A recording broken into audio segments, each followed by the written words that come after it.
बलिदानाचा तिरंग्याचा पाहवा, उत्साह देशप्रेमाचा अंगी संचारावा, उत्साह देशप्रेमाचा अंगी संचारावा, जयघोष भारताचा आसमंती गुंजावा, जयघोष भारताचा आसमंती गुंजावा, उत्सव हा स्वातंत्र्याचा सदैव चिरायू व्हावा, उत्सव हा स्वातंत्र्याचा सदैव चिरायू व्हावा।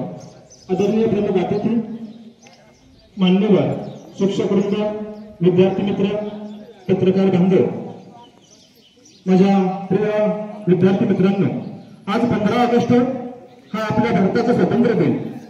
15 ऑगस्ट 1947 ला भारत स्वतंत्र झाला, म्हणजे 15 ऑगस्ट 1947 ला भारत स्वतंत्र झाला आणि आज आपण 15 ऑगस्ट 2025 रोजी भारताला स्वातंत्र्य मिळून 78 वर्ष पूर्ण झाले, म्हणून आपण 79वा स्वातंत्र्य दिन या 78वा वर्धापन दिन या ठिकाणी संपन्न करत आहोत, साजरा करत आहोत। या पवित्र आणि प्रेरणादायी दिवशी सर्वप्रथम मी आपल्या सर्वांना स्वातंत्र्य दिनाच्या मनापासून मनापर्यंत खूप खूप शुभेच्छा देतो।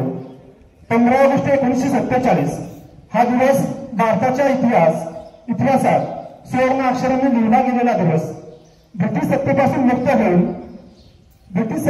मुक्त होऊन भारताने स्वतंत्र राष्ट्र म्हणून आपली वाटचाल सुरू केली, परंतु विद्यार्थी मित्रांनो, हे स्वातंत्र्य आपल्याला सहजासहजी मिळाले नाही। या स्वातंत्र्यासाठी हजारो सैनिकांच्या बलिदानामुळे, त्यागामुळे, अथक प्रयत्नांमुळे ही स्वतंत्र हवा, मोकळी जमीन, बोलण्याची, लिहिण्याची, जगण्याची स्वातंत्र्याची भावना आपल्याला मिळाली आहे।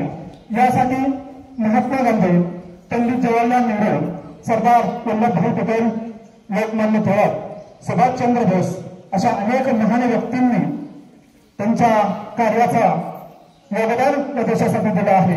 त्याचबरोबर भगतसिंग, राजगुरू, सुखदेव, तंत्रज्ञान वीर, बिरसा मुंडा, ख्वाजा नाईक, उमाजी नाईक या अनेक क्रांतिवीरांनी आपल्या देहाचं बलिदान दिलं आणि त्या बलिदानाच्या जोरावरती आपल्याला स्वातंत्र्य मिळालेलं आहे। त्यांना आपण आपल्या आयुष्यामध्ये कधीही विसरता कामा नये।